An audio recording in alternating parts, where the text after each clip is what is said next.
¿Qué enfermedad tenía Nelson de la Rosa? ¿Cómo pasó de estar en un circo a actuar junto a Marlon Brando? De eso vamos a hablar en este informe, de eso y de otras tantas cosas. Nelson de la Rosa fue un actor dominicano mundialmente conocido por su voz aflautada y escasa altura. Esa desproporción se debía a que padecía de una condición genética llamada enanismo primordial osteodisplásico microcefálico tipo 2. Esto, sin embargo, no lo detuvo, sino todo lo contrario. En su punto más glorioso, compartió pantalla junto con Marlon Brando, conoció a Diego Maradona y llegó a festejar junto con los Red Sox su flamante serie mundial. Para Nelson, la altura no fue una excusa, su enanismo no fue un impedimento para disfrutar de la vida. Pasó días vertiginosos, emocionantes y también increíblemente extraños. Su paso por la Tierra finalizó el 22 de octubre de 2006, el día que murió Nelson de la Rosa. Y antes de comenzar me gustaría que me cuenten de dónde lo conocían a Nelson de la Rosa, si es que lo conocían. ¿Lo vieron tal vez en La Isla del Dr. Moreau?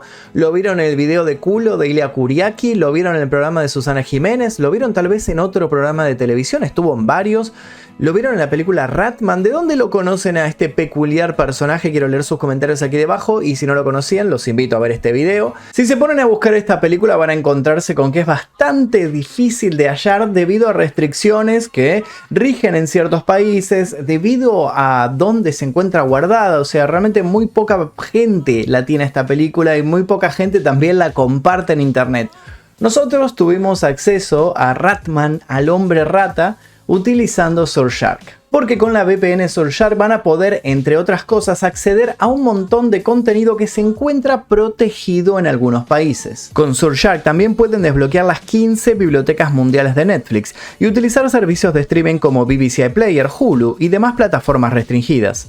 Surfshark es una red privada virtual que nos permite navegar de manera privada y segura, cifrando los datos en línea, tanto en el hogar como en cualquier red pública. Y como si esto fuera poco, Surfshark también cuenta con su versión Surfshark One, que tiene otras funciones muy útiles como antivirus, como alerta, como búsqueda, que complementan nuestra experiencia de poder navegar de manera segura en la red. Así que si quieren tomar mi consejo y conseguir la película Ratman y ver contenido que se encuentra bloqueado en su país, les dejo el link para que puedan descargarse Surfshark. Está aquí debajo en la descripción. Al bajarlo pueden utilizar mi código el día que y van a tener 3 meses extra gratis. Así que bájenlo, úsenlo con mi código y después me cuentan qué tal les pareció. Y ahora sí, comencemos. El asiento del avión, como casi todas las cosas diseñadas por el hombre, le quedaba grande. Nelson de la Rosa, quien pasó años disputando el título de récord Guinness como el hombre más pequeño del mundo, miraba por la ventanilla las nubes que pasaban. Era el sábado 21 de octubre de 2006. Estaba agotado. Acababa de dar 10 funciones en solo 4 días en un circo de Antofagasta, Chile, y todavía tenía que cumplir con otros compromisos que tenía por contrato. Una gran cantidad de trabajo para cualquiera, pero más aún para Nelson. Luego, había aterrizado en Miami y hecho su transbordo para tomarse un breve respiro visitando a su hermano en Rhode Island. En el aeropuerto había comenzado a sentir cierto malestar. No era para menos. Nelson viajaba, actuaba y volvía a viajar. Realmente llevaba un ritmo de vida agotador y a sus 38 años, eso comenzaba a pasarle factura. Pronto comenzó a sentirse agotado y la vista empezó a fallarle. Se sintió débil y un creciente dolor en el pecho disparó la adrenalina. La paz que sentía mirando las nubes fue devorada por el cansancio y poco a poco sus sentidos se fueron confundiendo. Quizás no llegó a escuchar los gritos ni ver a la gente que lo estaba asistiendo, que se acercaban hasta su asiento. Pero no nos adelantemos, para entender este final es necesario que comencemos por el principio. Nelson Aquino de la Rosa nació en San Francisco de Macorís, en República Dominicana, el 6 de septiembre de 1968. 1968 fue un año de grandes acontecimientos, tan grandes que al día de la fecha se siente todavía su influencia. Ese año fue asesinado en Memphis el activista por los derechos raciales Martin Luther King. Los Beatles lanzaban al mercado su mítico álbum blanco. Las protestas por la guerra de Vietnam sacudían los cimientos de los Estados Unidos y al otro lado del mar tuvieron lugar las protestas estudiantiles que quedaron escritas en la historia como el Mayo francés. Pero en aquel hospital de República Dominicana estas cosas eran apenas un murmullo lejano. Los flamantes padres se enfrentaban a algo mucho más concreto e intenso que una guerra nazi o unos intelectuales apedreando a la policía y gritando consignas en el idioma de Victor Hugo y Baudelaire. El pequeño Nelson se veía extraño. Estaba claro que no era un bebé como otros, y no estaban seguros de que pudiera sobrevivir. El síndrome de Nelson era extremadamente raro. Menos de 100 personas en todo el mundo lo padecen actualmente. Los signos externos son evidentes: una muy baja estatura, un desarrollo deficiente de la estructura óseo y muscular, y en el caso de Nelson parecía haber alguna clase de problema cognitivo o madurativo. En las innumerables entrevistas que dio a lo largo de su vida se puede observar cómo el pequeño dominicano responde tímidamente o de forma vaga, usando monosílabos e incluso pareciendo sentirse muy avergonzado, lo que no tiene lógica considerando que se ganaba la vida en el mundo del espectáculo. Pero esto no lo detendría. De hecho, este bebé, del cual dudaban que fuera a sobrevivir, se convertiría en un gran ícono pop de los 90. Su primera oportunidad se dio cuando Nelson tenía 20 años. Fue en 1988 cuando una productora italiana que había oído de la condición médica de Nelson arribó a la isla con un proyecto muy propio de la época: filmar películas de bajo presupuesto, pero con un gran impacto mediático. Primero participó en el film Fuoco Incrociato, Fuego Cruzado, dirigida por Alfonso Brescia. Pero algo más grande estaba esperando por él. Así llegaba su gran oportunidad, al menos desde el punto de vista de una República Dominicana de fines de los años 80. A la cabeza de este proyecto estaba el director italiano Giuliano Carnimeo, que en la década de los 60 había sido uno de los exponentes del spaghetti western. Con casi 30 películas en su haber, sin contar su trabajo como guionista, Carnimeo se hallaba en el final de su carrera. Pero con ímpetu por reinventarse, había decidido pasar de los desiertos y los pistoleros, con planos largos y miradas al horizonte, al cine fantástico y de terror. En los años 80, el gore y la comedia de humor negro era el camino seguro para llenar unas cuantas salas. La película, que se filmó íntegramente en República Dominicana, salió al mercado con el título de Rat Man, y por supuesto el hombre rata no era otro que Nelson de la Rosa. Y aquí hay lugar para la controversia, porque lo que más llamaba la atención en el film de Carnimeo era sin duda la figura de Nelson. Sin recurrir a trucos de cámara, resultaba evidente que el hombre rata no era un niño caracterizado ni un animatrónico de fabricación magistral. Probablemente Carnimeo contara con esto. El guión de Ratman no destacaba por su originalidad, ni siquiera por su coherencia, y la realización apenas tenía el despliegue técnico de una producción profesional. Nelson, con unos colmillos postizos, el pelo desordenado y la cara pintada de púrpura, bastó para hacer de La cinta del italiano una película de culto para los coleccionistas de experiencias bizarras. Luego de la exposición mundial de Nelson, se aseguró que se trataba de la persona más pequeña del mundo. Su estatura sería de 52 centímetros, lo que lo convertiría en un candidato sin rival para entrar en el libro Guinness de los récords. Sin embargo, aunque numerosos portales aseguran que el récord pertenece en efecto a Nelson, lo cierto es que nunca quedó claro si había sido homologado por Guinness. Incluso se ha dicho que en realidad la estatura del pequeño dominicano era de 71 centímetros, y que la exageración no era más que un ardid publicitario, en el que lógicamente el comité Guinness no aceptó formar parte. Pero, ya sean 51 o 72 centímetros, fue más que suficiente para que Nelson de la Rosa saltara a un primer plano. Era algo nunca visto y todos comenzaron a hacerse preguntas sobre el actor que había encarnado a la criatura asesina de la película italiana. Pero esto sería apenas la punta del ovillo del mundo del espectáculo que estaba por desplegarse ante él. A partir de esa primera experiencia cinematográfica, Nelson empezó a ser conocido en el mundo entero como el hombre rata, cosa que aceptó sin quejas. No tenía muchas opciones. El público manda y, como dice el dicho, no existe publicidad buena o publicidad mala, solo existe la publicidad. A fines de los 80 y principios de los 90, Internet era poco más que un sueño de ciencia ficción. Se trataba de la era de la televisión, cuando había horarios fijos para ver lo que un director de programación tenía para arrojar en las pantallas de los livings de todo el mundo. Así que el siguiente paso para Nelson fueron los estudios de TV. Programas de todo el mundo se disputaban el privilegio y el negocio de tener al personaje del momento unos minutos hablando en vivo con un conductor que, casi sin excepción, no estaba preparado para enfrentarse a la estrambótica celebridad. Sus verdaderos 15 minutos de fama llegarían con el comienzo de los años 90. Una propuesta para ser parte del elenco estable de invitados en el programa de Sábado Sensacional de la cadena venezolana Venevisión terminó por consagrarlo. Nelson ya no era una rareza, sino un personaje simpático que comenzó a mostrar algunas facetas entrañables, un sentido del humor abierto y sincero y un gusto por el baile que evidenciaban que, más allá de las apariencias, era tan caribeño y alegre como cualquier dominicano de pura cepa.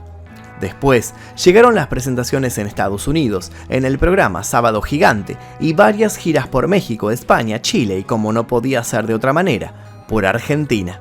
Justamente acá en Argentina, durante los años 90, fue todo un espectáculo en sí mismo. Ese fue el momento de mayor popularidad de Nelson, cuando participó del programa de Susana Jiménez, la diva de la televisión argentina. Los picos de rating se dispararon. Incluso en ese programa, mientras un cuerpo de baile profesional parodiaba la coreografía de Thriller de Michael Jackson, Nelson salió a escena con una peluca, un sombrero y un guante blanco de lentejuelas. El resto se lo pueden imaginar. Luego Susana lo entrevistó y entre las pocas respuestas que brindó Nelson, el público se enteró que él tenía novia, que era alta y varios detalles más de su vida. Años después el estrellato de Nelson no iba a parar de ascender y todavía faltaba lo mejor. Lo que ocurrió en 1996 es historia. Durante la última década del siglo XX, el mundo del cine estaba revolucionado en más de un aspecto. Las producciones espectaculares y los directores con excesos de ideas y personalidad iban a la par de la abrumadora cantidad de estrellas en ascenso. Keanu Reeves, Tom Cruise, Brad Pitt, Rob Lowe, Antonio Banderas, River Phoenix, Pierce Brosnan, Kevin Costner, todos competían por participar en la película más taquillera, la más sexy, la más impactante. Y productores y directores arriesgaban enormes sumas de dinero en proyectos que prometían ser hitos en la historia del cine. Y así fue como Richard Stanley concibió un proyecto que esperaba lo colocaría en la cima de Hollywood. Y no dudó en tomar esos riesgos, aunque pasaría las siguientes décadas arrepintiéndose. La isla del Dr. Moreau, la adaptación de la obra de H.G. Wells que Stanley escribió y dirigió, fue un fracaso de $40 millones, además de una de las producciones más conflictivas de aquellos años. Para esta adaptación convocó a una de las estrellas del momento, Val Kilmer, quien se encontraba en la cúspide de su carrera. Pero esto no era suficiente para la ambiciosa visión de Stanley. Necesitaba algo más. Y así fue como sumó una leyenda viviente, el mismísimo Marlon Brando. La isla del Dr. Moreau cuenta la historia de un científico que se exilia en una isla para llevar adelante un experimento secreto que sería prohibido por cualquier comité de ética: crear híbridos de humanos y de animales. Y además de contar con un fabuloso equipo de maquillaje, tendría bajo su poder algo que ningún experto en efectos especiales podría crear: la inconfundible figura de Nelson de la Rosa. Más allá de que las personalidades de los protagonistas se estrellaron una contra otra, las dificultades no se hicieron esperar y la filmación, tal como la recuerdan quienes trabajaron durante los 6 meses de rodaje, fue un infierno. Si bien la isla del Dr. Moreau fue un fracaso en taquilla, le dio a Nelson una oportunidad de conocer de primera mano ese universo mítico, prohibido para el resto de los mortales. Un set de filmación donde los mejores actores de la historia pueden crear y convertir los sueños en pesadillas. Incluso tuvo un vínculo muy cercano con Marlon Brando. El coloso de la actuación se enamoró del pequeño dominicano y pasaban mucho tiempo juntos. Brando solía recostarse en una hamaca con Nelson sobre su pecho para cantarle canciones infantiles populares. Pero con esto tuvo suficiente. Este pequeño papel dejó satisfecho a Nelson, que no volvió a aparecer en otro largometraje. Sin embargo, se ha dicho que su participación en la isla del Dr. Moreau sirvió de inspiración para el personaje de Mini-Me de la saga de Austin Powers, otra película icónica de fines del siglo XX. Nelson continuó con sus apariciones en programas de variedades y se hizo ver con personalidades de todo el mundo, como corresponde a una figura pública que necesita mantenerse a la vista y vigente. En 1999 viajó a Argentina como invitado para el videoclip Culo de la banda local Ilia Curiaquen de Valderramas, una producción oportunista que logró colocarse entre los más escuchados de aquel año. Gran fanático de los deportes, trabó amistad con el jugador de béisbol Pedro Martínez, también dominicano. Pedro jugaba para los Boston Red Sox y durante los playoffs del 2004 invitaba a Nelson a todos los partidos. A menudo los fotografiaban juntos y conversando animadamente. Ese año los Red Sox obtuvieron el campeonato por primera vez en 86 años y los medios y fanáticos comenzaron a llamar a Nelson Pedro's Lucky Midget o el enano de la suerte de Pedro. Gracias a ese nuevo apodo, Nelson volvió a aparecer en los grandes medios cuando fue invitado al programa de Jimmy Kimmel en Nueva York, junto con su amigo de los Red Sox de Boston. A la entrevista, Nelson fue disfrazado como Spider-Man y llevó a un traductor. Pero, como ya había pasado con Susana Jiménez, apenas respondió con sonrisas y monosílabos. A partir de ahí, las participaciones de Nelson en el mundo del espectáculo empezaron a ser cada vez más discretas. Quizás el público consideraba que ya había visto todo lo que el hombre rata tenía para mostrar y el interés fue decayendo.